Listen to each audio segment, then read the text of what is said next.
Right, I wanted to do a quick video covering the Delkevic 13.5 X-Oval exhaust here on my 2026 Africa Twin.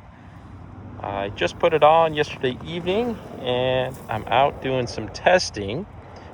Earlier I had the baffle removed and I determined it was too loud for my liking, so baffle went back in, and here is a hot start and a little bit of sound from the exhaust itself.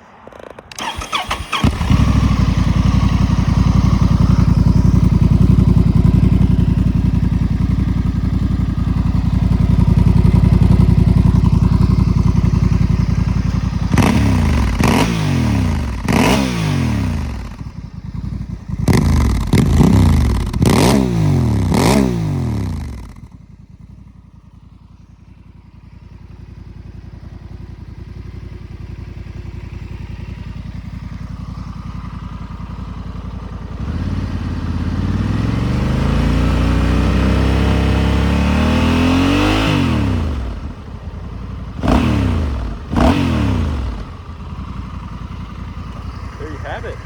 Overall, it is not too loud with earplugs. Saved a considerable amount of weight over the stock system and also simplified all those little trim bits. So just a straight pipe through with the exhaust on there. Highly recommended. Really inexpensive for what you get. And I would say it wakes up the bike.